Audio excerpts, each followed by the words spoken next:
Selamat pagi, salam sehat bagi kita semua, keluarga-keluarga Katolik di mana saja pun berada. Kita berjumpa kembali dalam inspirasi Sabda bagi Keluarga. Hari ini Selasa 4 Mei 2021.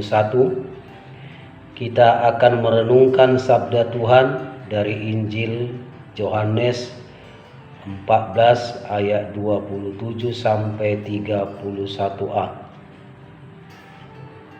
Damai sejahtera kutinggalkan bagimu, damai sejahteraku kuberikan kepadamu, dan apa yang kuberikan tidak seperti yang diberikan oleh dunia kepadamu.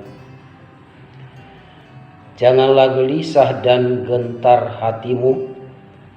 Kamu telah mendengar bahwa aku telah berkata kepadamu, aku pergi tetapi aku datang kembali kepadamu.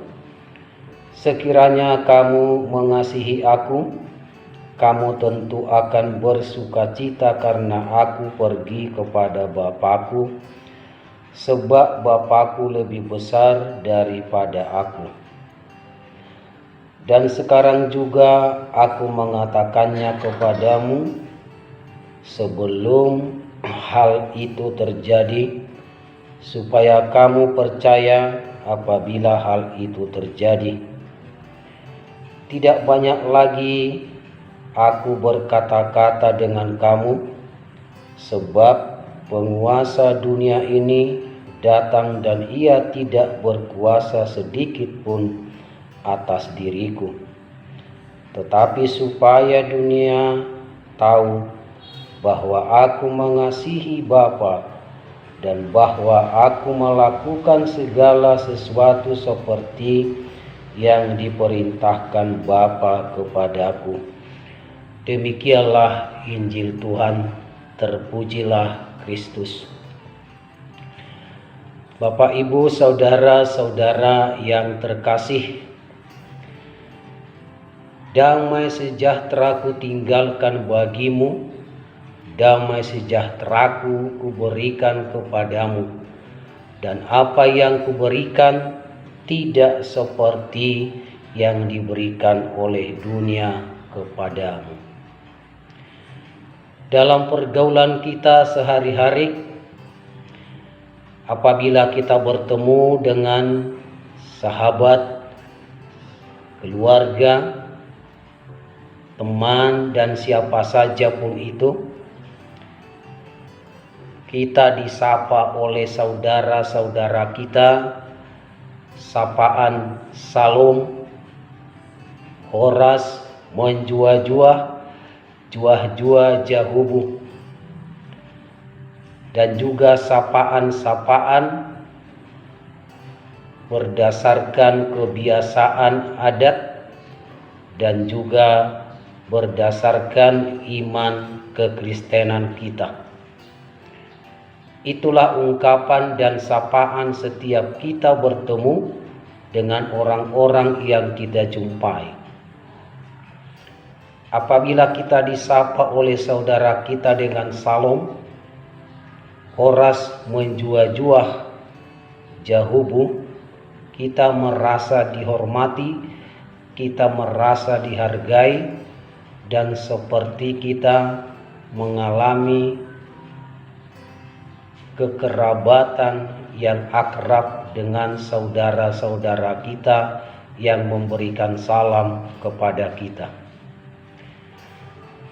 Muncul pertanyaan, apakah ungkapan sapaan itu berasal dari hati yang tulus dan ikhlas, sehingga akan membawa damai sejahtera bagi yang menyapa dan yang disapa.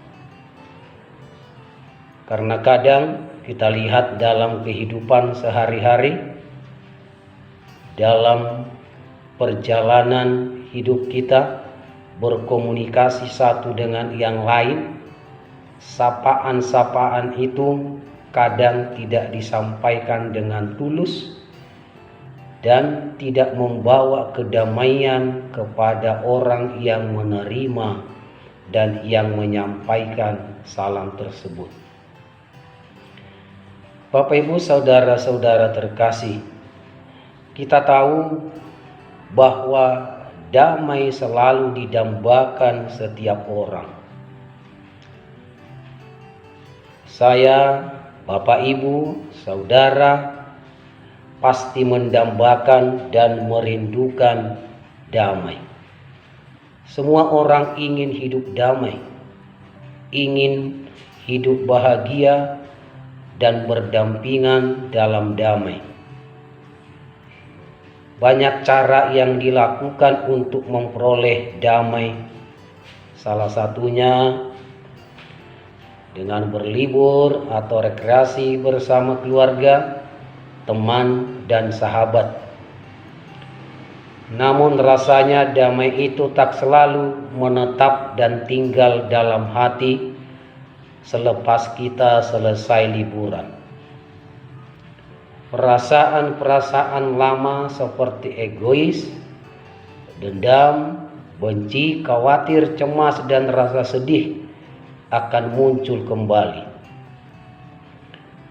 Dan begitulah silih berganti.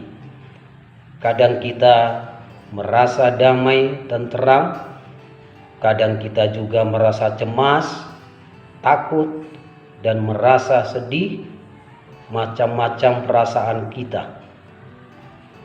Namun Tuhan Yesus berbicara kepada kita lewat Injilnya hari ini. Dia akan menyapa kita dengan damai sejahtera. Damai sejahtera yang berasal dari Yesus sendiri, yaitu damai sejahtera yang sejati. Yesus menawarkan damai itu, yaitu damai yang ditawarkan Tuhan. Seperti yang saya bilang tadi, damai sejahtera yang sejati, yang hanya dapat kita miliki di dalam Kristus Yesus.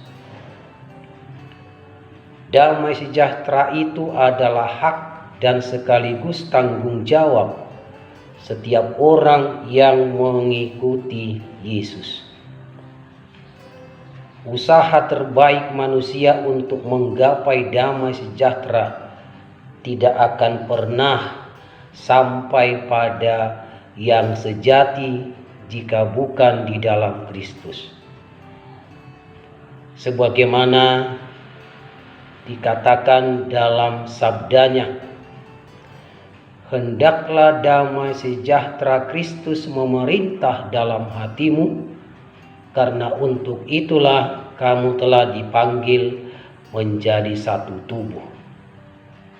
Dalam Kolose 3 ayat 15. Bapak Ibu saudara-saudara terkasih, damai sejahtera yang sejati itu bermulanya di dalam hati dan bukan bagian dari eksternal atau interaksi dengan sesama kita. Damai sejahtera itu tidak pernah dimaksudkan untuk konsumsi pribadi, tapi tujuannya adalah untuk kebutuhan hidup bersama. Maka saya, Bapak Ibu, saudara-saudara, seharusnya menjadi seorang agen pendamaian bagi dunia ini. Untuk itulah kita menerima anugerah perdamaian dari Kristus sendiri. Kita diperdamaikan untuk membantu orang lain mendapat damai sejati. Tugas utama saya, Bapak Ibu saudara-saudara, adalah mengusahakan damai dalam diri kita benar-benar nyata dan sejati. Tidak ada tugas yang lebih mulia daripada tugas perdamaian ini. Damai sejahtera yang berasal dari Yesus sendiri yang kita miliki akan berbuah di dalam karya-karya perjalanan hidup kita. Apabila damai sejahtera sejati yang berasal dari Allah berbuah di dalam hati kita, maka kita akan menjauhi segala perbuatan yang tidak dikehendaki oleh Allah. Kita akan menjauhi dari perbuatan korupsi, perbuatan yang merugikan orang lain, dan perbuatan lain yang menodai damai sejahtera sejati yang kita terima dari Yesus sendiri. Semoga kita dikuatkan dan dimampukan untuk mewujudkan damai sejahtera sejati yang berasal dari Allah sendiri untuk kebersamaan kita dengan orang lain, untuk keakraban kita dengan orang lain yang membawa persatuan dan kesatuan kita sebagai umat Allah yang hidup di lingkungan kita, di masyarakat, dan juga di negara kita yang kita cintai ini.